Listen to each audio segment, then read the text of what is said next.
Nous allons donc débuter cette conférence, cette table ronde, dans le cadre du salon Energaia.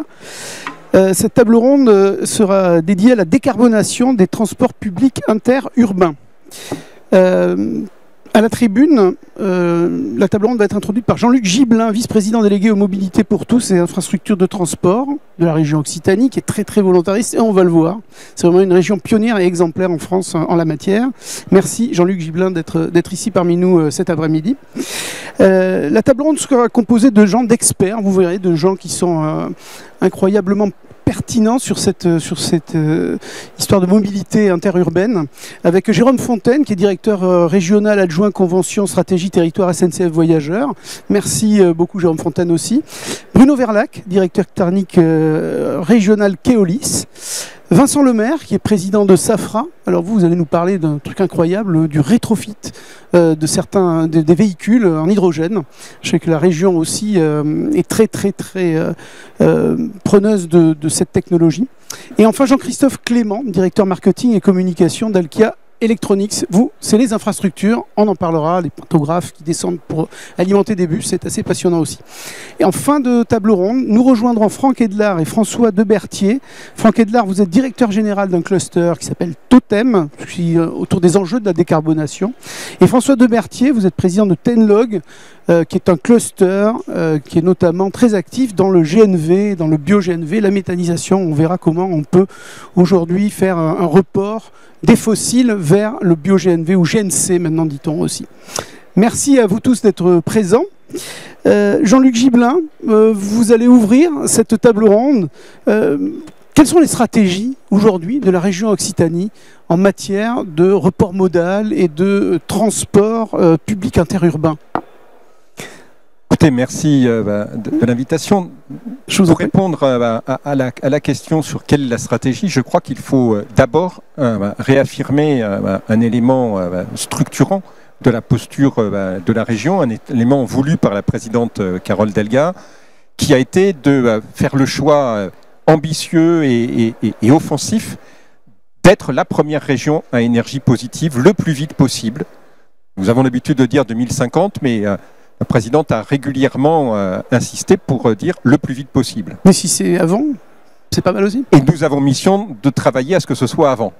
Je le reprécise pour ceux qui m'entourent et ceux qui nous écoutent, parce que 2050, ça peut paraître un peu lointain et se dire c'est pas pour nous. Non, non, nous devons tous aujourd'hui travailler à atteindre le plus vite possible cet objectif et surtout à créer les conditions de s'en rapprocher le plus possible.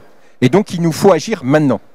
Ça, c'est vraiment la première chose, c'est-à-dire d'être dans la réalisation maintenant d'initiatives concrètes sur le fait d'être la région à énergie positive.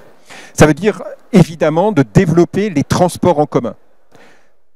En l'occurrence, les transports publics, les transports de personnes. Ce n'est pas l'objet de la table ronde, mais je veux juste pointer que nous souhaitons aussi développer tout ce qui est le transport de marchandises. Et ce n'est pas la compétence de la région, mais nous avions en son temps acté le fait qu'il y avait bien un des chantiers des États généraux du rail qui était sur le fret. Alors, un développement des transports publics. Ça a été la démarche portée par la présidente de mettre en place un service public des mobilités, un service public des transports avec le service LIO, qui permet d'avoir 4 piliers. Le premier, c'est celui de la convention TER avec le groupe SNCF, et nous avons souhaité que ce soit le groupe SNCF qui soit engagé, avec une convention de longue durée, de 10 ans, qui a une dimension d'innovation très importante pour pouvoir être la première région et la seule région, d'ailleurs, à expérimenter la totalité de ce qui va se faire en termes de décarbonation et d'innovation sur les trains. Nous sommes la région du train à hydrogène. Il circulera prochainement sur Montréal-Luchon. Nous sommes la région du train à batterie. Il sera en 2025 sur la liaison Nîmes-Le Gros-du-Roi. Et nous sommes la région du train hybride. Et samedi, j'aurai l'occasion d'être dans des toutes premières circulations entre Toulouse et Mazamet du train hybride qui circule aujourd'hui en France et qui va donc avoir ces 3 mois de circulation. C'est l'inauguration le 16 décembre, hein, c'est ça? Et samedi, à Toulouse, auquel j'irai en train. Pour justement après faire la circulation entre Toulouse et Mazamet. Et le train hydrogène, c'est 2026? Alors, le train hydrogène, c'est 2025-2026. Les premiers tours de roues seront en 2025. Nous sommes prêts. SNCF est prêt. Nous avons quelques difficultés. Enfin, notre partenaire Alstom rencontre quelques difficultés. Ça est ceux qui sont communs dans l'ensemble du monde industriel savent que dans la période, les éléments ne sont pas toujours simples sur l'ensemble des pièces, et donc il y a eu quelques difficultés qui ont un peu retardé. Et puis, il y a aussi quelques délices de certification. Je laisse mon voisin vous en raconter des bien plus croustillantes sur le car, mais ce qu'il a vécu sur le car, c'est évidemment la même chose qui se vit sur le train. Donc là, il y a aussi parfois un peu de distance entre le discours officiel de « il faut décarboner les mobilités » et puis la réalité des services du ministère qui deviennent très tatillons pour rester le plus soft possible et le plus poli possible en la matière sur ces questions. C'est important d'insister sur cet aspect, je ne veux pas polémiquer, mais il faut quand même se le dire. Nous avons besoin et nous attendons du ministère qu'il y ait une vraie aide à la transition écologique et énergétique. Et ça passe aussi par cette dimension-là. Ce n'est pas possible de nous dire il faut innover, il faut soutenir l'innovation, et après nous dire ah oulala, mais c'est une innovation, donc on n'a pas les repères, et donc il va falloir inventer la réglementation qui va bien et qui est souvent plus complexe que pour le reste. Je reviens au service public. Donc le premier pilier, c'est la convention. Le deuxième, ce sont les transports interurbains, en particulier les transports scolaires. Nous avons en région 5000 véhicules qui circulent tous les jours, et nous avons engagé sur ces véhicules aussi une démarche importante de décarbonation avec le fait d'avoir expérimenté tout ce qui peut se faire en la matière. C'est le cas des cars au bio-GNV, ça a été le cas des cars électriques, c'est le cas des cars qui ont fonctionné à l'éthanol issu du marc de raisin, et c'est le cas des cars à hydrogène, où nous avons en partenariat avec Safra, et je veux vraiment saluer l'engagement très fort de Safra en la matière et le courage, parce que à ce moment-là, il n'y avait pas grand monde qui était prêt à y aller. Il n'y a toujours pas grand monde qui est prêt à y aller. Et donc, Safra, eux, ont relevé le défi, et c'est vraiment très important d'être en capacité d'avoir 15 véhicules qui circulent, qui vont pouvoir circuler à hydrogène sur les transports interurbains. Le troisième, ce sont les pôles d'échange multimodaux, et c'est important aussi sur la décarbonation parce que ça veut dire que nous travaillons à l'articulation des différents modes de transport avec des lieux qui sont ces pôles d'échange dans lesquels il y a la correspondance avec l'ensemble des modes de transport. Et puis le quatrième pilier, ce sont les autres mobilités, avec un plan vélo très ambitieux. Il y a ici le cluster Vélo-Vallée qui est une dimension très importante de la région. Nous sommes une des rares régions à être à l'initiative du cluster Vélo-Vallée. Et je vous invite vraiment à aller les voir et à aller voir avec eux ce qui se fait, parce qu'il se fait des choses très importantes. Nous étions avec le cluster il y a très peu de temps au Salon du véhicule intermédiaire à Millau, qui porte aussi sur ces aspects-là. Donc c'est concrètement des éléments de décarbonation. Nous sommes en situation de pouvoir demain assurer un certain nombre de transports scolaires avec des véhicules intermédiaires pour les 3 km, les 4 km qui sont utiles et qui permettent de faire articulation avec les autres modes de transport. C'est ce quatrième pilier, c'est aussi l'autopartage, c'est aussi le covoiturage, c'est aussi la marche. Parce que nous sommes une des 2 régions adhérentes du club des villes et territoires cyclables et marchables, parce que nous avons souhaité justement être cohérents sur cet ensemble d'actions. Donc vraiment, cette volonté d'une mixité de modes de transport, d'une mixité évidemment de carburants alternatifs au diesel classique. Je précise bien diesel classique parce que ça veut dire en même temps que nous sommes à l'initiative avec tout ce qui peut se faire sur du diesel décarboné, de l'oléo 100 ou d'autres initiatives. Donc c'est vraiment la volonté d'avoir cette variété possible et d'être cohérent avec, y compris tout à l'heure, j'assistais à la signature d'une convention sur le stand d'EDF avec des bornes intelligentes qui permettent aussi de gérer la question des ressources et d'avoir des recharges de véhicules électriques au moment où il y a le plus de photovoltaïque dans l'alimentation pour être cohérent jusqu'au bout de la démarche.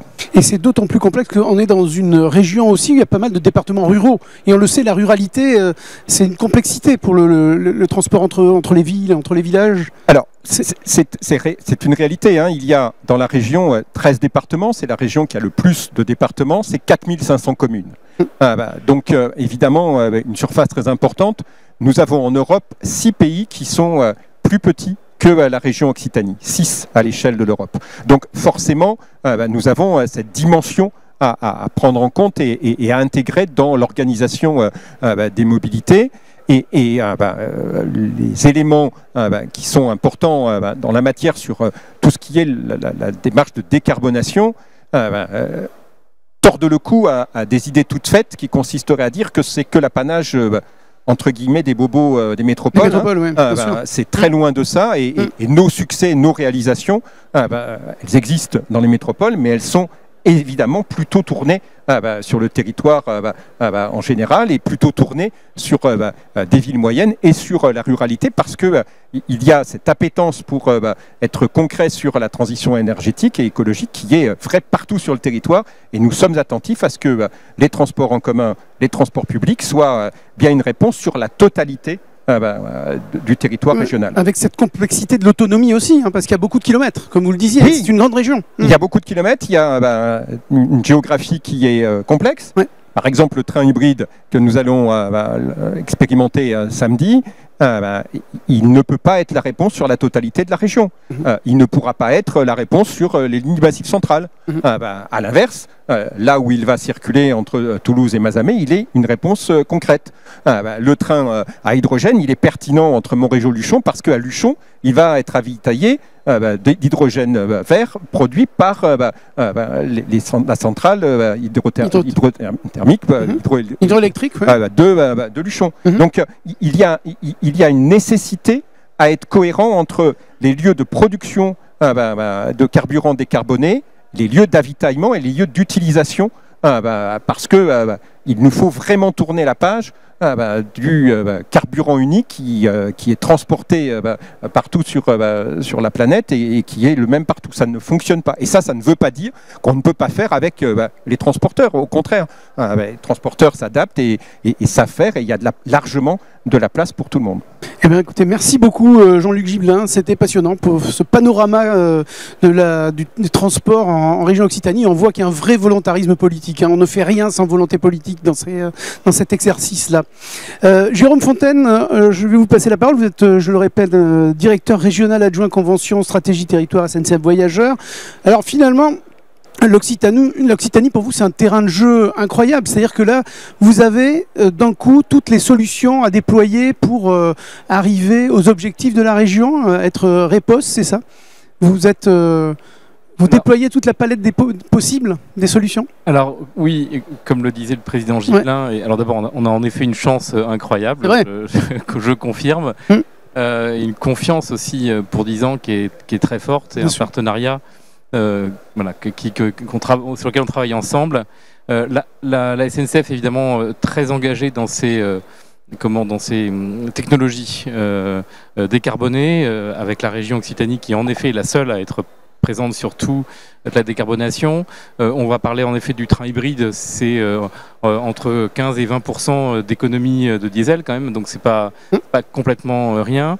Évidemment, le très gros levier, c'est de mettre le plus de monde dans les trains aussi, et la convention et notre engagement, c'est d'arriver à 100 000 voyageurs par jour le plus vite possible. Et d'ores et déjà, notre objectif pour la convention, c'était 40% d'émissions de CO2 en moins par voyageur et par kilomètre.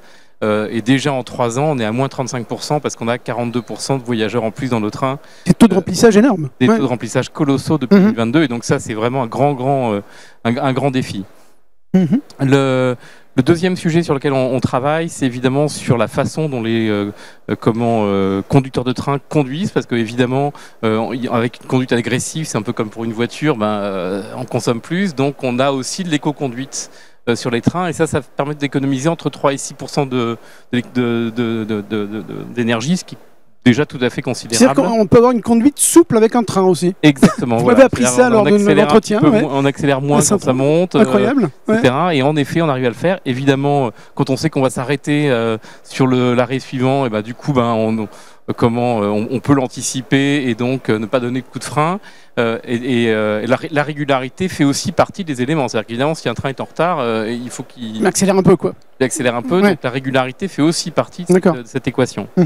Le stationnement en service aussi. Le stationnement en service aussi, c'est-à-dire que quand nos trains sont en stationnement, ils consomment quand même de l'énergie parce qu'il faut les refroidir, il faut les mettre en condition de pouvoir redémarrer, il faut éventuellement les réchauffer l'hiver aussi, et donc ça consomme de l'énergie, et donc on est en train de mettre en place des systèmes qui nous permettent de ne pas allumer complètement le moteur tout le temps, mais d'avoir des climatisations réversibles qui sont sur le quai et qui du coup nous permettent simplement d'utiliser l'énergie pour cette climatisation. Il y a une expérimentation à Alès qui est une première en France et qu'on compte bien développer sur le territoire avec la région Occitanie. Vous bénéficiez aussi de l'effet prix du gasoil, et de l'effet crise aussi. Hein. C'est plus meilleur marché finalement d'aller bosser en train que d'y aller avec sa voiture personnelle. Alors c'est un effet. C'est un effet, ouais. Mais il n'est pas suffisant. C'est-à-dire que c'est clairement la politique tarifaire agressive de la région. Alors agressive, je sais pas, en tout cas incitative. Incitative, ouais. Bon, agressive dans le bon sens du terme, évidemment. Très fortement. Qui évidemment, c'est les billets à 1 euro, c'est le plus égal 0. Et là, de nouveau, on va avoir la 100 millième jeune le 22 décembre qui s'est inscrit sur ce dispositif plus égal 0. Le principe, c'est plus on consomme, moins on paye, et au bout du 11e voyage, c'est complètement gratuit pour tout le reste du mois, et puis il y a même une cagnotte pour que ce soit gratuit le mois suivant. Donc ça vraiment, c'est ces éléments-là qui font qu'il y a un tel succès. Et donc on est vraiment sur des performances très très importantes. On est sur un x6 ou x7 sur les jeunes dans les trains depuis 2019. Donc vous avez augmenté votre trafic de manière considérable. Considérable, ouais. Absolument. Voilà, alors ça pose d'autres sujets sur le nombre de personnes dans les trains, forcément. Donc on a des petits problèmes de capacité de temps en temps. Et ça, on réussit à le résoudre en partie en disponibilisant plus nos trains. Donc aujourd'hui, jusqu'à 2 ans, on était capable d'avoir à peu près un peu moins de 80% de nos trains qui étaient disponibles en pointe. Notre objectif sur la convention, c'est d'arriver à 92%, ce qui correspond à 13 rames de plus disponible. Et cette année, on est en train de faire 87%. C'est un truc complètement dingue. On est les premiers en France au niveau dans la région, là de la région. Ouais, bravo. Et ça correspond à 8 rames de plus disponibles. Donc on comprend du coup la valeur que ça a pour mettre plus de voyageurs dans les trains. C'est pas un hasard si vous êtes les meilleurs de France. Hein du tout. On est bien d'accord. Le plan de route pour la... allez-y. Alors c'est d'autant moins... Allez-y, je vous en prie. C'est sérieusement pas un hasard. C'est vraiment la politique régionale d'acheter le même type de train, et donc on a un nombre de trains qui est de nombre de séries de trains qui est très limité, avec 2 techniciens qui sont extrêmement performants et un 3e qui est en cours d'installation. C'est vraiment cette politique-là qui permet cette disponibilisation. Si on avait 15 sortes de trains différents, on ne peut pas remplacer un train par un autre sur la même ligne, c'est pas possible. Et donc, du coup, ça générerait beaucoup plus de disponibilité. Donc c'est vraiment une politique qui s'inscrit dans la durée, de gestion du matériel roulant. D'accord. Est-ce qu'on peut vous demander le plan de route pour la décarbonation des trains et à quelle échéance? Vous savez à peu près? Ou c'est très compliqué comme question, ça? Alors le plan de route, d'abord, il dépend beaucoup de la région. Mais comme on l'a vu, il est très très engagé. Et donc on expérimente. Et l'expérimentation, c'est quand même fait à un moment ou un autre pour le développer. Donc ça, évidemment. Donc on va d'abord voir ce que donnent les expérimentations. D'accord. On est en plein, on l'a vu. Il y a des inaugurations. Absolument, on est en plein. Je voudrais insister juste sur un autre sujet qui est pas complètement acquis aujourd'hui. La SNCF est le premier propriétaire foncier de France après l'État. Avec la crise de l'énergie et de l'électricité, on s'est dit, bon là, il faut qu'on fasse quelque chose. L'électricité, la demande est de plus en plus forte, donc comment est-ce qu'on fait pour que les trains qui à eux tout seuls consomment entre 1,75 et 2% de toute l'énergie consommée en France, donc c'est quand même pas tout à fait nul. Comment est-ce qu'on fait pour que cette énergie, cette électricité, on la pompe pas dans les ménages, etc. Et donc on permette de faire baisser finalement le prix de l'électricité. On s'est dit qu'on allait investir très fortement sur l'électricité renouvelable. Et on est à Energaia, le salon des énergies renouvelables. Exactement. Ouais. Et donc on va équiper toutes nos friches de panneaux solaires. L'objectif c'est qu'on fasse 20% de notre électricité qui soit produite par nous-mêmes en 2030 et qu'on soit complètement indépendant en 2050. D'accord. Pour ça, sacré objectif. Absolument. Pour ça, ça veut dire qu'il faut qu'on soit capable de réguler cette énergie parce que forcément, on va pas se dire s'il pleut, notre train s'arrête, ça va pas le faire. Non. Donc on travaille sur des solutions innovantes de stockage et en l'occurrence avec la région Occitanie. Et c'est pas pour rien qu'on a choisi la région Occitanie. On travaille sur un système de stockage d'énergie par hydrogène, d'électricité par hydrogène. Donc le projet Respire, on a déposé un dossier au Corifère le 28 novembre dernier. Notre objectif, c'est bien d'être capable de réguler notre électricité grâce à des systèmes de stockage. Alors des batteries en grande partie pour le court terme, mais l'hydrogène peut aussi en être un.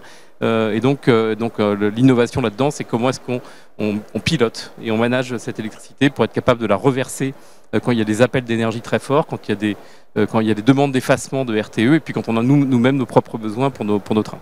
À tel point que vous avez créé une filiale SNCF Renouvelable, c'est ça, pour développer justement tout ce potentiel solaire ? Exactement, qui a été créé au mois de juin dernier, absolument, et qui du coup nous accompagne avec la région, avec AREC, qui est dans la société de financement de la région sur ces projets-là. Et vous avez signé également des PPA avec un développeur bien connu ici du salon qui s'appelle Ténergie pour couvrir d'Ombrières, les parkings de vos gares aussi. Absolument. Tout ça, c'est pour alimenter en solaire, en renouvelable. Absolument. Vous êtes bien le premier consommateur d'électricité de France ? Absolument. D'accord. Donc ça a du sens de mettre du solaire un petit peu partout.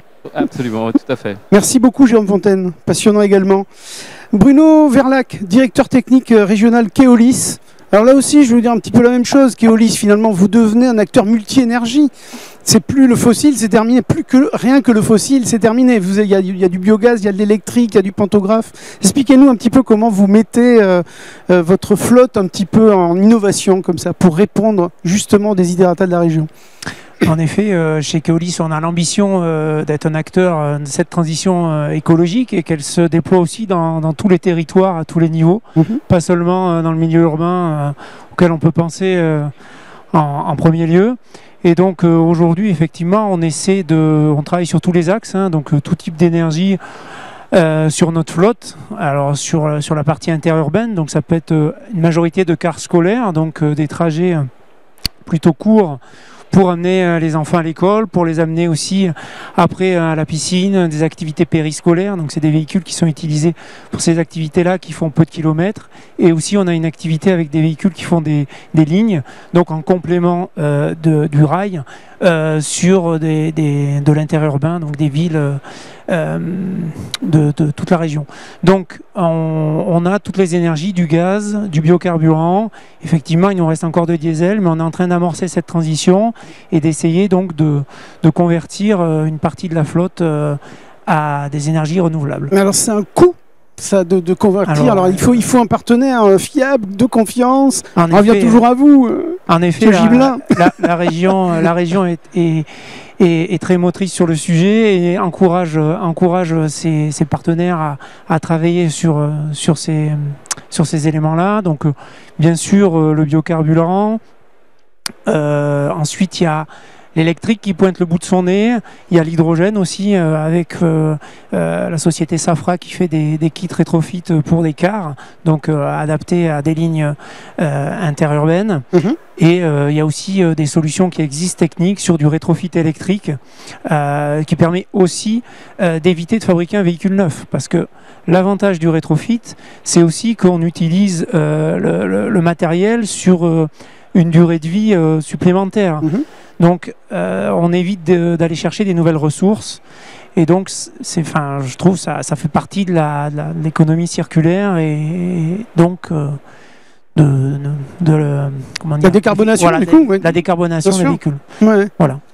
Est-ce que vous avez déjà une idée, un petit peu avec toutes les expériences que vous avez lancées, est-ce que la décarbonation que vous avez déjà mis en place, est-ce que vous avez une idée? Le CO2 déjà gagné un petit peu, alors je sais que on est encore à l'expérimentation, hein, mais... C'est difficile parce que, bon, on est multi-énergie, après il y a tout un tas de pourcentages qui circulent en fonction des différents carburants. Bien sûr. On parle de 60-80% suivant les types de carburants. Alors je parle du champ à la roue, hein, pour les biocarburants. Mais effectivement, on ambitionne d'effacer entre 60 et 80% du CO2, en tout cas avec les biocarburants. D'accord. Après, avec l'électricité, si c'est de l'électricité décarbonée produite avec des panneaux solaires, effectivement, le photovoltaïque, avec le stockage de cette énergie, est un enjeu aussi pour le transport, pour avoir un cercle vertueux avec je produis l'énergie que je consomme. Donc ça, c'est des axes de travail aussi, notamment avec le stockage d'énergie. Mais aujourd'hui, il y a des technologies qui existent et qui permettent de faire le job, en tout cas sur du car électrique, par exemple, en rétrofit ou en véhicule neuf, pour tout un tas d'usages. Oui, puis le poids des batteries va varier aussi, j'imagine qu'il va y avoir des évolutions. Au niveau technique, effectivement, il y a des sauts technologiques qui sont faits régulièrement sur la capacité d'énergie qu'on peut avoir pour 1 kg de batterie. Donc régulièrement, on emporte plus d'énergie avec moins de poids.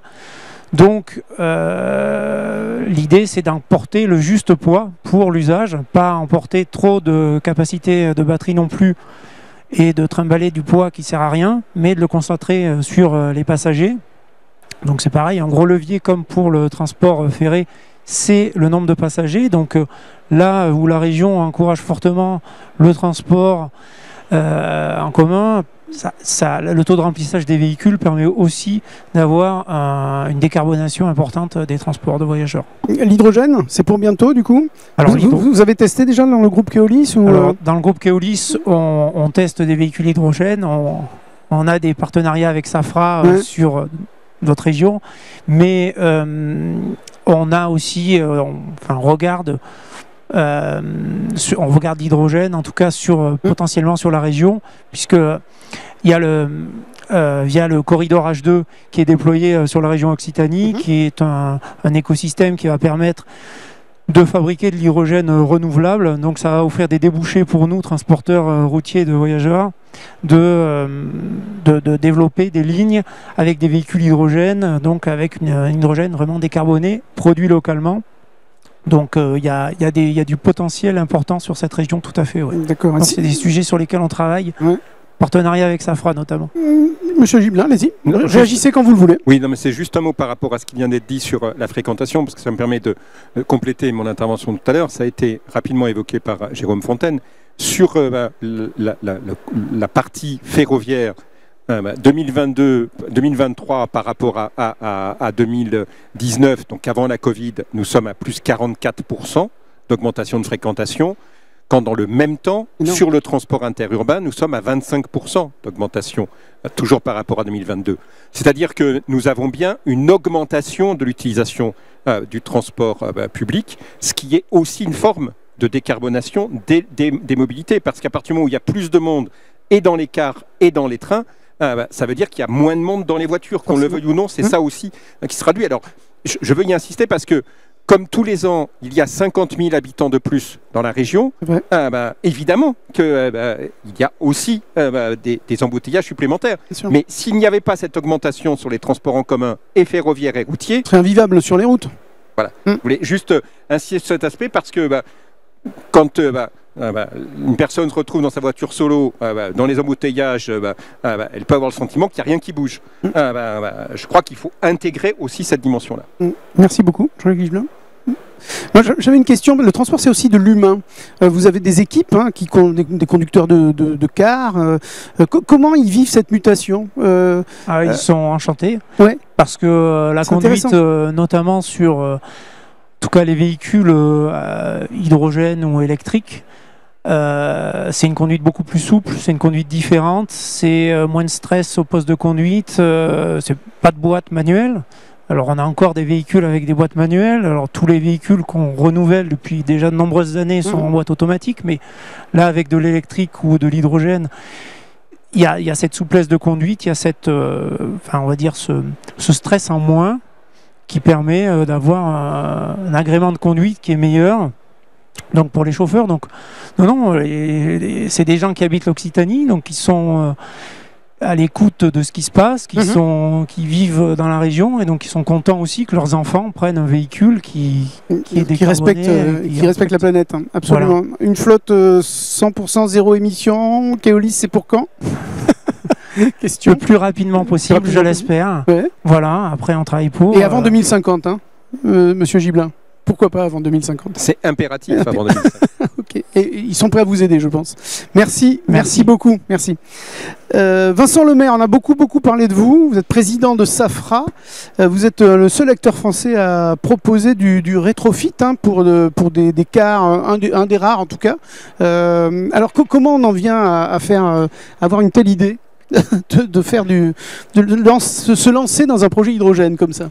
Bon, alors d'abord, c'est en écoutant beaucoup les autorités organisatrices de transport, les régions. Décidément, vous avez bien fait de venir, M. Gibelin. Mais oui, ça part d'une volonté politique à la base, hein, et puis au-delà d'une volonté citoyenne. Chaque citoyen de ce monde aujourd'hui voit bien les enjeux du changement climatique, des enjeux de santé publique. Donc on est tous mobilisés et on a un pouvoir de vote, on élit nos politiques et derrière, ils essaient de faire pour le mieux. Voilà. Donc les autorités organisatrices, les opérateurs, les transporteurs ont une forte volonté d'avancer vers cette mobilité propre. Donc moi je suis de l'entreprise Safra, on est à Albi depuis 1955, depuis toujours dans ce métier-là. Et donc en 2011, je décide d'engager l'entreprise vers une nouvelle stratégie, au-delà des travaux que nous faisions sur du prolongation de durée de vie de matériel roulant de transport de voyageurs. On décide de devenir un constructeur de véhicules de transport de personnes. Et évidemment, je décide de partir sur des véhicules à traction électrique, parce qu'il était tout à fait inutile d'aller dans la même voie que finalement que les grands opérateurs, les grands constructeurs mondiaux de véhicules, les MAN, les Mercedes, les Iveco, qui sont des motoristes. Donc on va vers la traction électrique, on met au point des premiers véhicules, on a aujourd'hui deux piliers d'affaires. On construit du matériel neuf hydrogène et qui aujourd'hui est plutôt sur le segment de l'urbain, segment aussi très porteur, très réglementé, hein, dans le monde de l'urbain. C'est moins vrai pour le moment dans l'interurbain, mais ça viendra. Dans l'urbain, il y a des quotas aujourd'hui de zéro émission. Un quart des véhicules achetés par une agglo française doivent être zéro émission. En 2025, ça sera 50%. Et à l'échelle européenne, ça s'est maintenant généralisé à partir de l'exemple français. En 2030, le segment bus, ça sera 100% d'immatriculation zéro émission sur le segment bus. C'est une directive européenne? C'est une directive européenne, c'est parti de la France. Voilà, et c'est parti bravo. C'est parti de la France et là, voilà, c'est aujourd'hui étendu à tous les États membres. Alors sur le produit autocar, qui est donc un autre segment du transport public, très important, des plus gros volumes, hein, voilà, quand il s'immatricule 1800 autobus en France, il s'immatricule 7000 autocars. Voilà, rien qu'en France. Effectivement, il y a aussi cette volonté de décarboner ces matériels-là. Et c'est là-dessus qu'on se concentre, en suivant de très près effectivement ce qui s'est fait avec Corridor Hydrogène. On est une région où ça pousse fort depuis 2 mandats sur cette technologie-là. On va avoir de l'hydrogène, donc il faut des premiers usages. Évidemment, la mobilité, c'est un très très bel usage. Voilà, dans un véhicule hydrogène, donc on utilise ce gaz qu'on va comprimer à bord pour fabriquer l'électricité tout au long de la journée. Bon. Et sur le segment de l'autocar, nous avons choisi d'y aller par la voie du rétrofit, au moins pour le moment, c'est-à-dire transformer un véhicule diesel. Et on a pris un des best-sellers du marché. On a travaillé là sur une base d'un véhicule construit par Mercedes de très grande qualité, qui peut, dans le châssis, peut durer 18-20 ans, quoi, qui a pour seul défaut finalement d'être émetteur parce qu'il est diesel. CO2, ouais. Voilà. Donc on enlève le moteur, on enlève la boîte de vitesse, on enlève le réservoir et on met tout un nouveau système, effectivement, pour le transformer en véhicule hydrogène qui roule en zéro émission. Une différence de prix entre un neuf, si on veut acheter un... Alors, une des particularités, c'est que dans l'autocar, aujourd'hui, au niveau mondial, il n'y a pas de véhicule neuf hydrogène. Ça n'existe pas. Il commence à y avoir des développements. On a eu un grand salon mondial du car et du bus il n'y a pas très longtemps à Bruxelles, au mois d'octobre. On a vu les premiers véhicules construits par des Turcs, un projet turc, un projet espagnol. Mais ce sont aujourd'hui vraiment au stade prototype. Donc, pas de véhicule neuf. D'accord. Hydrogène, quelques véhicules à batterie qui existent, arrivant principalement de Chine. Il y en a, je crois, autour de 150 qui circulent actuellement en France. Le petit sujet de l'autocar interurbain, c'est que c'est un véhicule qui opère des services qui font vite 400 km par jour. Ouais. Il faut changer la batterie. Et là, avec la batterie, c'est vite compliqué. C'est vite compliqué. Presque, il faut un peu augmenter le parc pour arriver à faire le boulot. Donc, c'est pas très simple. Avec de l'hydrogène, on arrive à avoir de l'autonomie et ça c'est particulièrement intéressant puisqu'avec l'hydrogène, on va à la pompe et on le regonfle finalement comme on le faisait avec le véhicule gasoil. D'accord. Et alors, du coup, on va trouver des stations en hydrogène Alors, écoutez, en Occitanie, on est quand même pas mal. Il y a eu 2 grosses inaugurations là, dans les 15 derniers jours. La station de Blagnac, un site de production à Bessières. Il y a un très grand site qui est en cours de construction à Narbonne. Sur Port-la-Nouvelle. Voilà, donc ça pousse et en Occitanie, vraiment, on va commencer à avoir des sites de production d'hydrogène décarboné, oui, parce que ça c'est très important. On veut faire de l'hydrogène. Avant, l'hydrogène, on la faisait à partir du méthane. Elle était grise un peu. Elle était grise. On prenait du CH4 et il y avait des processus qui permettaient de faire de la molécule H2, mais qui était très émetteur des CO2. Donc ça, c'est pas du tout intéressant. C'était principalement utilisé dans les process de raffinerie. Voilà. Donc ça, en mobilité, on veut pas ça. On veut vraiment de l'hydrogène décarboné.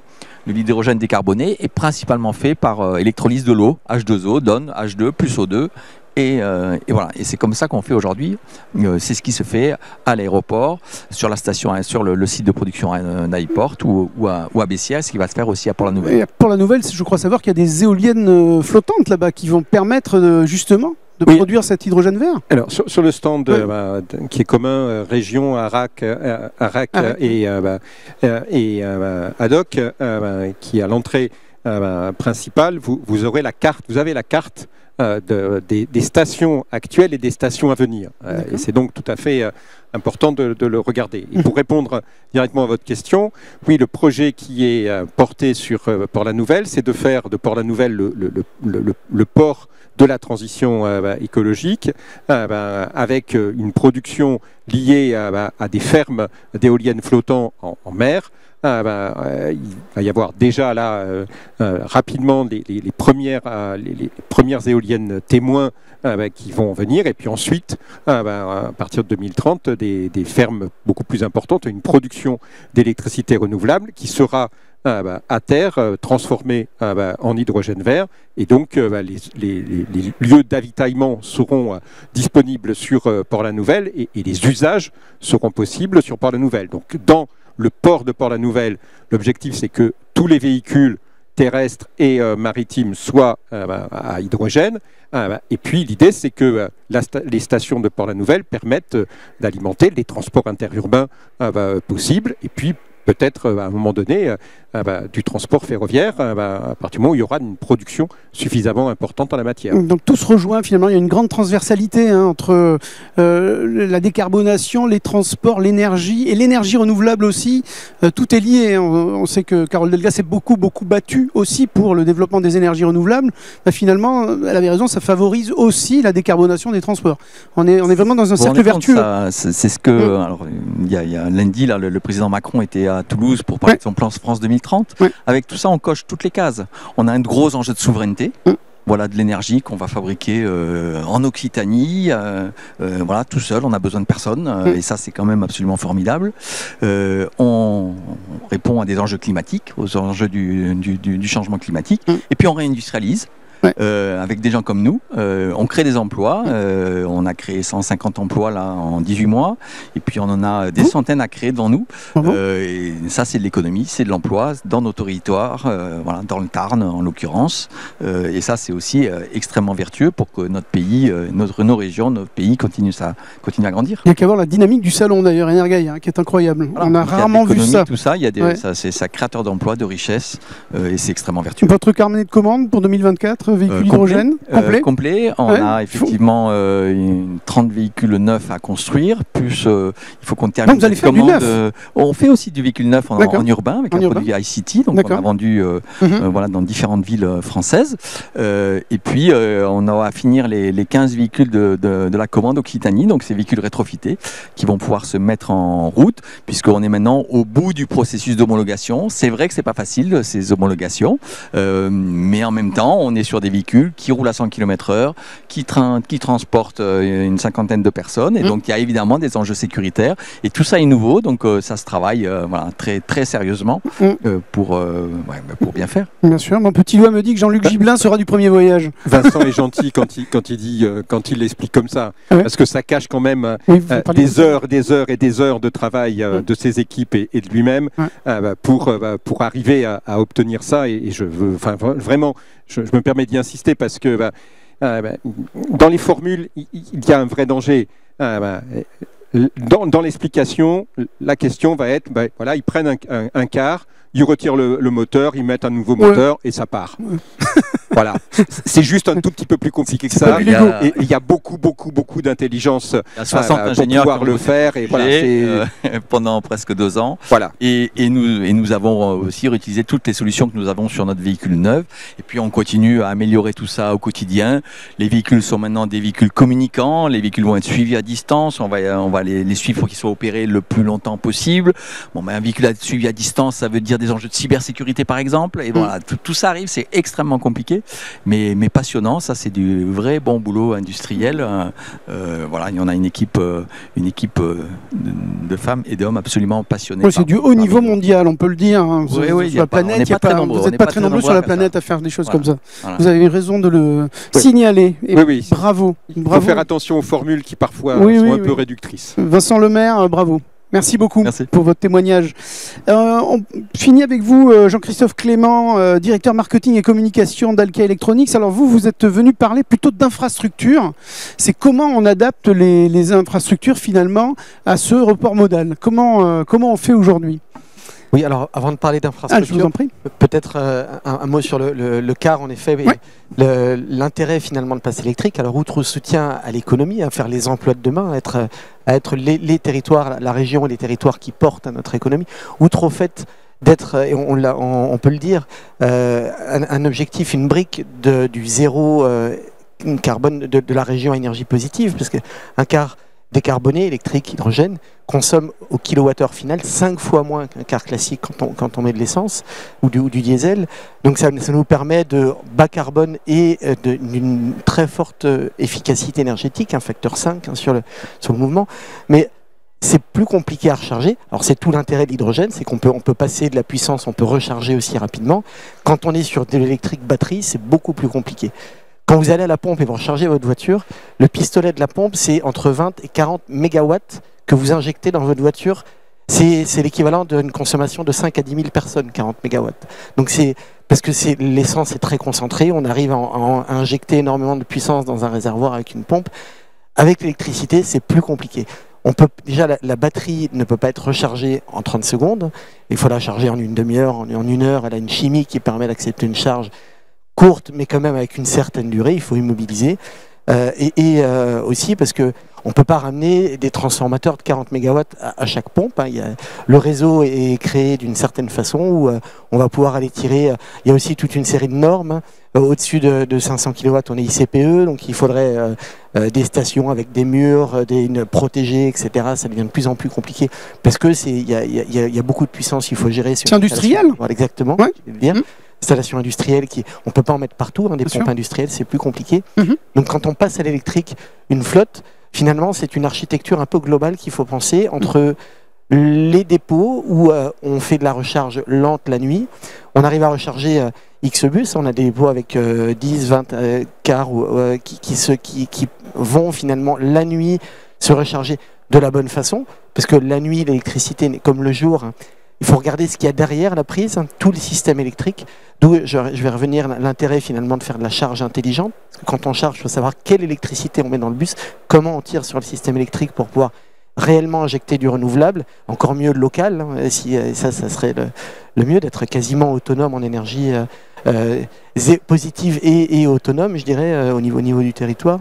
Du coup, il faut une architecture avec de la charge lente, de la charge rapide et très rapide, par soit des bornes rapides hein, qui font 100, 200 kW, soit de plus en plus des pantographes, alors dans les deux sens, c'est-à-dire que le car il arrive sous une borne où soit ça descend de la borne, soit ça remonte. On a comme un tram, hein, un pantographe qui va chercher sur les cathéters, qui vient injecter 500, 300, 500 kW, c'est-à-dire des puissances qui sont assez importantes sur des durées qui sont assez courtes. Dans 10 minutes, on met 50 kWh, c'est ça? Oui, c'est ça. On peut largement mettre 50 sur les nouveaux qui arrivent, ça va mettre plus, et recharger sur 100, 200 km supplémentaires finalement pour aller... Et avec la charge initiale, si la batterie est suffisamment grande, hein, et ça c'est toute une question finalement, c'est comment est-ce qu'on optimise pour pouvoir avoir un juste couple entre un certain nombre de paramètres. Comment on pense les lignes, mais là c'est plus les transporteurs qui arrivent à pouvoir finalement faire le, je dirais, et nous on est avec pour pouvoir déployer la bonne infrastructure en fonction du réseau. Il y a comment on alimente l'énergie. Hein. La station essence c'est plus facile, le bus il arrive la citerne la nuit et puis il y en a pour X jours. Là il faut vraiment penser en fonction du réseau, des plans réseau, de l'actuel, du futur, en fonction du besoin en mobilité, déployer l'architecture de la ligne. Vous avez déjà déployé des pantographes? Il y en a un certain nombre, hein, oui, des pantographes. Où ça? On en a déployé quelques-uns en région PACA. Il y en a d'autres qui vont arriver un peu partout. C'est finalement le cœur névralgique du fonctionnement, je dirais en continu, des lignes, hein, où la recharge, le car ou le bus, il part plein le matin. Il arrive 2 tiers ou 3 quarts vide le soir pour pouvoir se recharger la nuit, et durant la journée il est biberonné à certains arrêts, quoi, sur certains endroits comme ça pour assurer la continuité de la ligne, sachant que tout ça c'est fait dans une optique de recharge intelligente, parce que quand l'énergie est disponible, quand elle est verte, quand elle est locale, on va essayer d'inciter la charge, quelque part, pour plusieurs raisons. Parce qu'il y a un facteur économique. Aujourd'hui, le renouvelable est une énergie qui est injectée, qui est réseau, quand elle est locale, on peut avoir une incitation. Compétitive. Et voilà, elle est compétitive. Bien sûr. Décarbonée, compétitive. Exactement. Parce que, au contraire, quand le réseau ou le système est contraint, quand il faut faire tourner des turbines à gaz, par exemple, ou importer de l'énergie de pays qui la produisent carbonée, là, il faut faire attention. Est-ce qu'on ne peut pas reporter un petit peu, finalement, et arriver à 6 h du matin, quand même chargé, quoi, mais ne pas charger au moment où, parce qu'on sait qu'à ce moment-là, on va importer. Donc, il y a toute une logique de prévision du système électrique. C'est l'objet de la convention qui a été signée sur la charge intelligente, pour pouvoir prévoir les productions, les consommations, et faire en sorte qu'on assure la continuité de service, un service de la même qualité, tout en chargeant avec de l'énergie la plus verte, la plus locale possible, pour pouvoir, je dirais, être le plus autonome et le plus pertinent sur la mobilité. Une bêtise peut-être, je dis, mais des petits parcs solaires au terminus où le pantographe rechargerait et repartirait. Oui, c'est envisageable ça. Oui. Je pense pas. Après, en termes de surface, il faudrait beaucoup de panneaux. La difficulté, c'est que c'est pas instantané, donc. Oui, c'est possible. Après, c'est vraiment, il faut construire l'écosystème avec le champ photovoltaïque. C'est de l'énergie intermittente, donc elle est produite des fois quand on n'en a pas besoin. Donc c'est à ce moment-là qu'il ne faut pas la laisser s'échapper, si je puis dire, ou alors l'utiliser pour quelque chose. Mais si, entre guillemets, on n'en a pas besoin à l'instant T, être en capacité de la stocker, et de la stocker de manière simple, efficace. L'hydrogène peut être une solution pour la stocker sur le long terme aussi. C'est-à-dire que après, derrière, il y a tout un panel de choses qui existent, techniques, et qui se développent par rapport à ça, mais ça va être un vrai enjeu pour avoir de l'énergie décarbonée, stockée, disponible au moment où on en a besoin. Et ce que vous avez évoqué aussi, c'est le smart charging. J'en dis juste 2 mots. C'est du chargement intelligent avec de la planification de charge, des choses qui font que le véhicule ne va peut-être pas partir à 100% parce qu'il n'en a pas besoin, parce qu'à un instant T, il ne va peut-être pas charger tout de suite quand il rentre du dépôt, il va charger plus tard, et où on va prioriser les véhicules qui doivent partir plus tôt. Tout ça connecté avec potentiellement la tension du réseau. Et donc, on est au début, il y a des choses qui se font, il y a des choses qui existent, et c'est passionnant, mais voilà, et ça va permettre à chaque étape d'économiser, d'optimiser et de gagner de cette énergie-là. Jean-Luc Gibelin ? Oui, je pense que tout ce qui est dit là, il faut vraiment le remettre en rapport avec ce que disait Vincent Lemaire. C'est-à-dire qu'il faut en même temps faire tout ça avec des véhicules au mieux rétrofités, comme on dit en occitan, mais réadaptés. J'insiste sur cet aspect parce que aujourd'hui, nous avons une vraie difficulté à ce que les grands constructeurs s'engage sur ces aspects, en particulier pour les cars interurbains. C'est pour ça que vraiment j'insistais sur l'engagement et le courage de Safra, qui aurait très bien pu dire nous, à notre place, on attend que les grands y aillent et puis on fera, mais il faut que quand même chacun fasse en fonction de ce qu'il est. Or, c'est le grand chez les petits, parce que c'est pas le petit chez les grands, c'est le grand chez les petits. Safra qui a eu le courage de dire mais nous y allons et sur les bus et sur les cars, de manière à avoir un matériel qui est aussi produit en Occitanie, qui est adapté en Occitanie, parce que pour l'instant, et sans polémique, mais de ce que j'ai comme notion, dans des régions voisines, il y a des choses qui se font, mais qui se font, me semble-t-il, avec du matériel qui vient de loin. Et donc pour lequel, si on veut bien regarder l'impact au carbone, il y en a pour un moment à mettre du ponto, parce que avant de rattraper ce que ça aura fait à la production, on a quand même un impact carbone compliqué. Donc je crois qu'il faut vraiment penser la question de la décarbonation avec vraiment cette articulation de l'ensemble du processus. Et c'est aussi pour ça que c'est très important d'associer la question des clusters. C'est vrai pour les cars, c'est vrai pour les trains, c'est vrai pour le vélo. C'est-à-dire qu'il faut vraiment qu'il y ait le lien avec les clusters qui sont dans la région, avec le fait qu'il y ait les entreprises de la région qui interviennent, pour que nous soyons cohérents avec l'ensemble de la démarche, et que du coup, ce qui peut être fait sur la consommation dans le fonctionnement soit rentabilisé, j'allais dire, sur un véhicule qui est aussi produit ou réadapté en région. Alors vous faites mon boulot, Jean-Luc Gibelin, c'est fabuleux. Les messieurs, on partagera la rémunération à la fin. Allez, avec plaisir. Messieurs des clusters, justement, vous venez de les évoquer, et bien on va en parler. Monsieur Clément, un dernier mot? Non, tout est.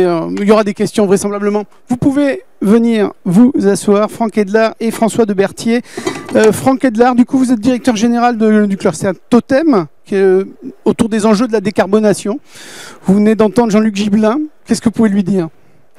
On travaille au quotidien avec la région et aussi les opérateurs. J'ai la chance aussi d'avoir mon nouveau président élu depuis lundi. Donc c'est fait, félicitations. Voilà, donc Jérôme Fontaine qui prend la présidence du cluster Totem. Bravo. Donc nous, oui, on est un cluster qui regroupe aujourd'hui plus de 160 membres, des acteurs industriels et académiques, parce qu'on a aussi la partie laboratoire et grandes écoles, notamment d'ingénierie, qui sont membres du cluster. On est sur l'ensemble de la chaîne de valeur, donc sur la partie automobile et ferroviaire en Occitanie, avec aussi une volonté de travailler sur la partie maritime aussi, sur la décarbonation du secteur maritime. On a la chance aussi d'avoir dans la chaîne de valeur les opérateurs comme la SNCF, les constructeurs, les équipementiers, les sous-traitants, les ingénieries, qui vont du coup contribuer à la conception, la fabrication des matériels, également de pouvoir améliorer la maintenabilité en opération, parce que c'est un élément important. Quand on parle d'un train, c'est 40 ans de vie, et donc il faut pouvoir mettre à niveau les systèmes, et notamment quand il s'agit de décarboner, ça va être aussi de développer des systèmes plus intelligents. Donc nous, un peu je dirais la partie transverse de notre cluster, c'est tout ce qui va être autour du véhicule intelligent, connecté et durable, donc qui sont un peu les points transverses de toutes nos entreprises, et avec des acteurs très divers, dont Safra d'ailleurs fait partie aussi. Et l'idée, c'est aussi de pouvoir faire du transfert de technologie entre les filières sur des solutions qui auront été développées dans l'automobile, par exemple, ou dans l'aéronautique, qui pourront être au bénéfice du ferroviaire ou d'autres filières. Et également, sur toute la partie, un élément important aussi, c'est toute la partie disponibilité des matériels. Donc aujourd'hui, si on doit offrir plus de services, il faut aussi faire en sorte qu'on gagne du temps dans la partie maintenance au quotidien, mais aussi sur la rénovation des trains. Et donc là aussi, l'idée, c'est aussi de pouvoir améliorer les performances industrielles et opérationnelles des acteurs, opérateurs et industriels de la maintenance, par exemple. Il y a des facteurs également, j'en parlais avec... c'est l'humain aussi, la formation. Tout ça, j'attends qu'il y a plein d'innovations, il y a plein de nouvelles technologies, il faut former les gens. Vous en occupez un petit peu, vous êtes aussi là sur la veille? On aimerait être beaucoup plus actif là-dessus parce que c'est un gros sujet aujourd'hui, c'est la problématique des recrutements, d'adaptation des compétences dans les entreprises déjà existantes. Disons par exemple dans le domaine de l'électronique de puissance, sur la partie automobile, quand on va basculer du véhicule thermique à l'électrique, il va falloir prendre des électrotechniciens alors qu'on avait des mécaniciens jusqu'à présent. Donc ça aussi, ça demande une adaptation, d'avoir les formations qui soient adaptées. Quand on sait qu'il faut à peu près 3 ans pour créer une nouvelle formation, bon, tout ça, il faut beaucoup plus d'agilité. Et donc on travaille au quotidien avec ces écoles aussi pour que justement ils intègrent ces éléments-là. On a aussi des acteurs privés qui peuvent aussi répondre dans l'urgence, dans ces besoins. Et donc typiquement sur des sujets hydrogène ou décarbonation, on a des entreprises aujourd'hui qui se spécialisent pour former les jeunes et peut-être aussi les moins jeunes qui veulent aller sur ces métiers qui sont passionnants, où il y a beaucoup de potentiel de croissance en tout cas, et c'est des emplois en région et dans tous les territoires. Parce que quand on prend nous les entreprises de Totem, on est sur l'ensemble de l'Occitanie. Vous êtes 160, c'est ça, membres à peu près? 160 membres, aujourd'hui ça représente à peu près près de 50 000 emplois sur le territoire. Avec un gros bassin bien sûr sur la région toulousaine, mais on a des entreprises dans le Tarn, sur le bassin de Tarbes également, avec Alstom et tous ses sous-traitants. Donc il y en a aussi sur Narbonne, il y en a sur Montpellier, il y en a dans l'Aveyron, il y en a dans le Lot, il y en a un peu sur tout le territoire. Et ça aussi qui est un peu la difficulté aussi sur les compétences, c'est-à-dire que attirer des jeunes et des ingénieurs sur les grandes métropoles, c'est parfois facile, mais sur les territoires ruraux, etc., c'est peut-être moins évident. Et donc là aussi, on a tout un travail d'attractivité pour séduire toutes ces personnes à venir dans les territoires. En tout cas, il y a une vraie appétence pour ces métiers du vert et de la décarbonation. On aimerait que justement les jeunes viennent beaucoup plus sur ces métiers-là, et je pense qu'on a aussi un travail à faire sur l'image de nos industries. Merci beaucoup Franck Edlard. François Debertier, vous êtes président du cluster Tenlog. Alors expliquez-nous un petit peu quand vous avez créé le premier car au BioGNV, c'est ça? Vous étiez parti en Hollande et vous êtes revenu en disant tiens, voilà, il faut faire ça. Oui, ça c'était en 2015, effectivement. 2015, il n'y a pas si longtemps. Voilà, il n'y avait pas de solution, à part dans les bus de certaines municipalités, il n'y avait pas de solution dans le transport privé ou le transport public. Et effectivement, on a vu qu'en Hollande, il y avait beaucoup de camions qui étaient équipés avec des carburations au gaz. Et comme ce n'était pas possible dans notre région, on a monté notre première station nous-mêmes en étant caution personnelle. Et effectivement, ça a été une belle aventure. On est parti un peu à l'aveugle. C'était le Far West. Il faut le reconnaître. Mais il fallait dételer les camions pour pouvoir charger au début la recharge de gaz. Et c'était il y a quelques années à peine. Ouais. C'était en 2017. Ouais, c'est fou. Voilà. Il faut savoir qu'en 2018, il y avait 4 stations de GNV ou bio-GNV en Occitanie. Aujourd'hui, il y en a 30. Donc on a multiplié par 7 le nombre de stations.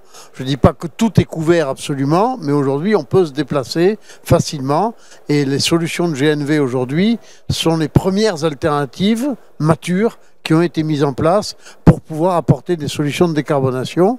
Et ce sont des solutions qui étaient à la portée des transporteurs. Parce qu'il y a ça aussi, toutes ces nouvelles technologies coûtent cher, il y a besoin d'un effort collectif, il y a vraiment une démarche collaborative à avoir. Il n'y a pas à raisonner le transport public d'un côté, les privés de l'autre côté, les chargeurs ou industriels de l'autre côté. C'est vraiment un effort collaboratif global qu'il faut mettre en œuvre pour que le défi mondial qu'on a à régler par rapport au mur du CO2 soit levé.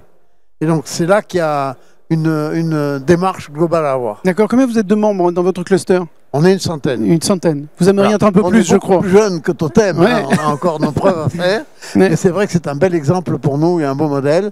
On s'attache à couvrir toute l'Occitanie. Vous voyez, par exemple, notre siège est à Toulouse, mais ce soir, on fait un conseil d'administration à Montpellier. Bien. Et on a des entreprises de toute la région.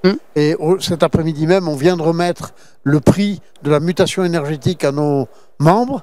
Et effectivement, il y en a un qui est dans la région de Perpignan, l'autre qui est dans la région de Toulouse, et le troisième qui est dans la région de Nîmes. Donc effectivement, la région est bien couverte et dans, oui, j'allais vous dire. Dans tous les métiers. Sur les 30 stations, justement, c'est bien réparti sur la région ou il reste quelques trous dans la raquette. D'accord. Hein, parce qu'il y a des régions qui sont moins bien dotées que d'autres.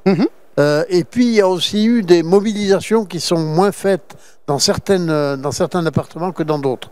Parce qu'encore une fois, il faut qu'il y ait une démarche collaborative, donc qu'il n'y ait pas seulement un transporteur qui s'y mette, mais que la collectivité locale puisse mettre ses bennes à ordures, par exemple, etc. etc.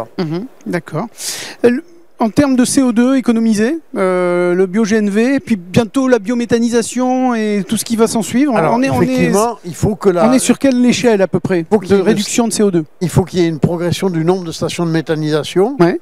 Et j'ajouterai une chose, c'est que ça crée des emplois locaux. Ouais. Ça donne une autonomie nationale par rapport aux approvisionnements. Ça, c'est très important. Ça fait 70 ans qu'on dépend de pays pétroliers qui nous tiennent le bec en l'air régulièrement, tous les 5 ans, ils nous font grimper au rideau. Il y en a marre. Donc aujourd'hui, dans cette alternative énergétique qu'on veut mettre en route, eh ben, il faut absolument qu'on essaye de penser local, emplois locaux, production locale, maîtrise locale. Donc c'est le cas avec l'hydrogène, c'est le cas avec l'électricité, et il faut toujours rappeler qu'en région Occitanie, on est avec une électricité 100% décarbonée, hein, entre la production d'énergie hydroélectrique, d'énergie renouvelable et d'énergie nucléaire. Donc on est 100% décarboné dans notre électricité aussi ici. Donc tout ça, ça développe des emplois locaux, ça permet des actions, je dirais, autonomes et de faire avancer les choses. Et l'objectif, c'est toujours 100% 2050 aussi ? Il faut... Ou avant. Alors, quand on a un parc à gérer, quand vous avez une entreprise avec 50, 100 ou 200 camions, vous ne pouvez pas les renouveler d'un coup. Bien sûr. D'ailleurs, les producteurs ne suivraient pas. Donc, on est obligé d'anticiper et de se dire, si je veux être au rendez-vous déjà de 2030, je rappelle qu'en 2030, on a un engagement, un rendez-vous européen. Absolument. Qui veut dire qu'il y aura 45% de CO2 rejeté en moins. Il faut commencer à s'en occuper dès 2022.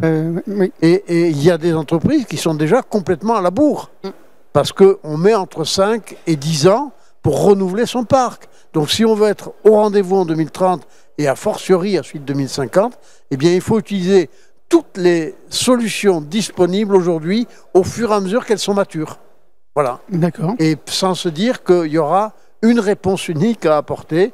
La solution au pétrole est une solution multi-énergie. Il faudra jouer sur l'électrique, il faudra jouer sur les gaz, il faudra jouer sur effectivement les carburants de synthèse aussi. On n'en parle pas beaucoup, mais je vous signale qu'au 1er janvier 2024, enfin, le gouvernement a décidé qu'on va pouvoir distribuer des carburants de synthèse dans les stations-service ouvertes au public. Donc ça veut dire qu'on va avoir des carburants qui vont permettre, avec les vieux moteurs, de pouvoir dépolluer.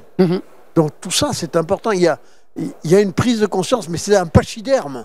Remuer tout ça, vous ne pouvez pas imaginer comme c'est pesant, comme c'est lassant, et comme en plus, alors je rajouterai ce qu'a dit M. Gibelin tout à l'heure, la réglementation administrative de ce pays est pour ça un chancre épouvantable. Vous parliez du décret notamment, le fameux décret qui vient d'être élargi, pardon. Voilà. Oui, allergie, vous voyez. Oui. On fait une allergie à l'administration.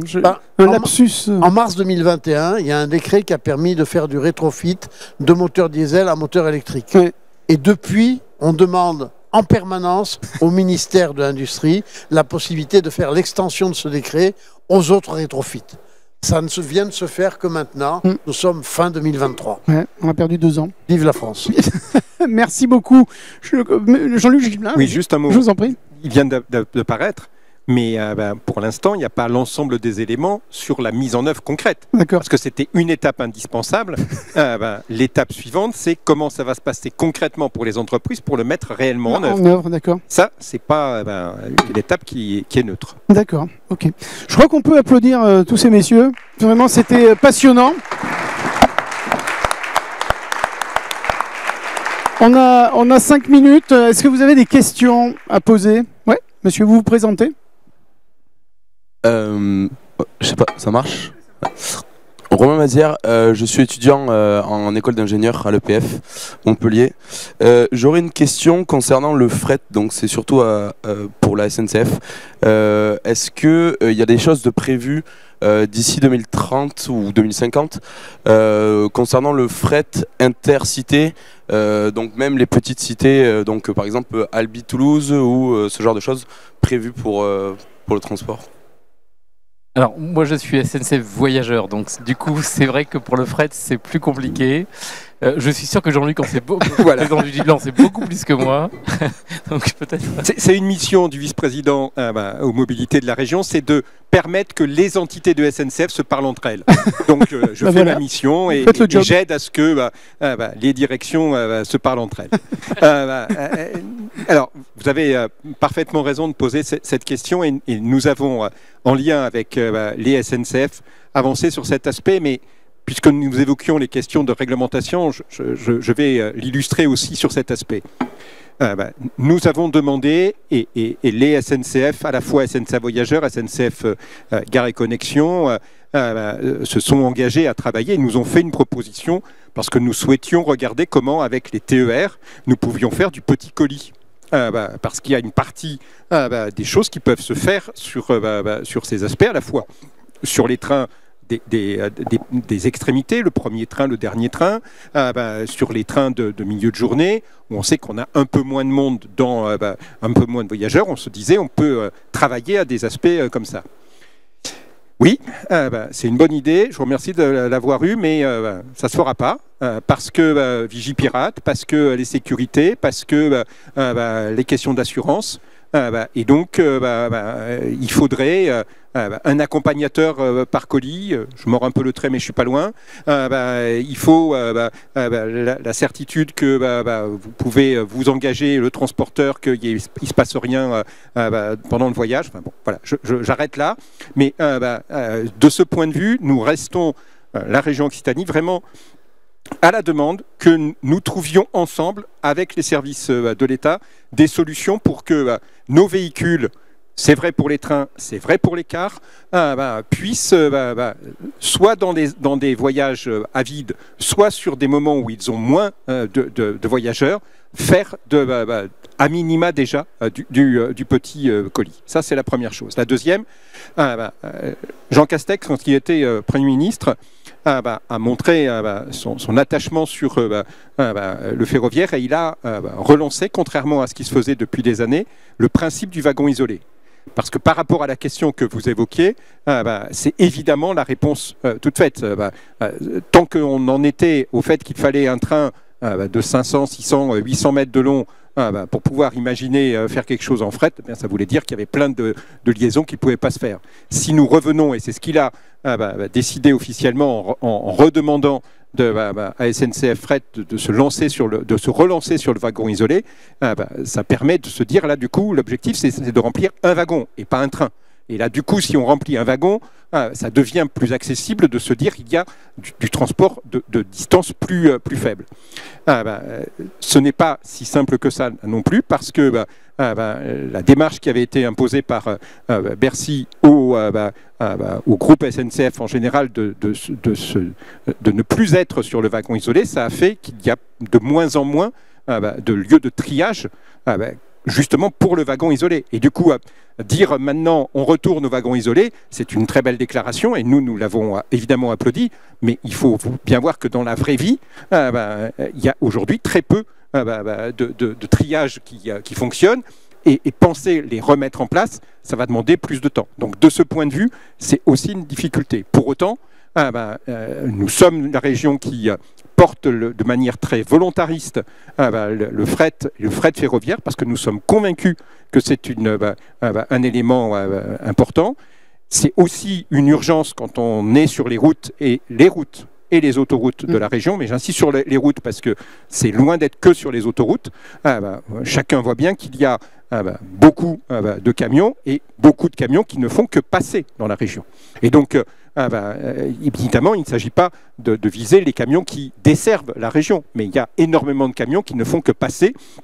Et donc cela, il pourrait largement être remplacé par des trains. Et donc nous agissons dans ce sens. C'est pour ça que nous soutenons toutes les plateformes qui existent, en particulier dans les Pyrénées-Orientales, mais c'est vrai aussi sur Sète, c'est vrai aussi sur Saint-Jory à côté de Toulouse. Ça sera vrai demain dans la plateforme que nous allons co-construire dans l'Ariège. Il faut à tout prix qu'il y ait un développement du fret ferroviaire avec les plateformes et avec demain du wagon isolé. Merci beaucoup, Jean-Luc Gibelin. Votre réponse est très précise. Une autre question ? Vous présentez? Oui, bonjour. Je m'entends plus, mais voilà. Margot Simon, sur le train, toujours, puisqu'on est parti là-dessus, en termes de transport de vélo, ça permet de faire les derniers kilomètres. On a parlé de rétrofit sur les bus et les cars. Je sais que la construction de nouvelles rames prend énormément de temps. En termes de rétrofit, est-ce qu'il y a quelque chose qui est envisagé là-dessus? Parce que le vélo a priori moins besoin d'être sécurisé qu'une personne. Est-ce qu'on ne peut pas récupérer des anciens wagons ou des choses qui seraient décommissionnées pour les recommissionner pour le transport du vélo?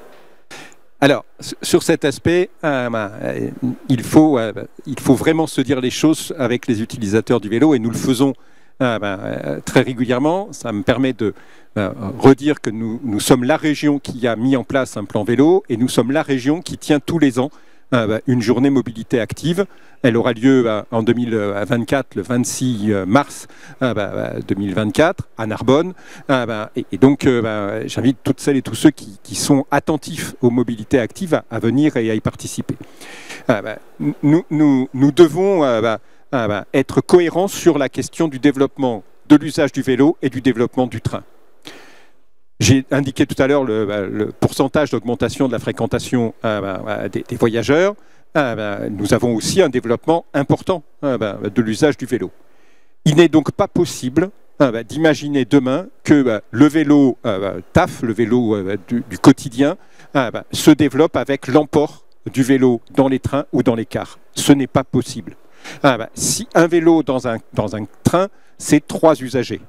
Donc, il faut trouver d'autres solutions que celle de l'emport du vélo pour le vélo taf.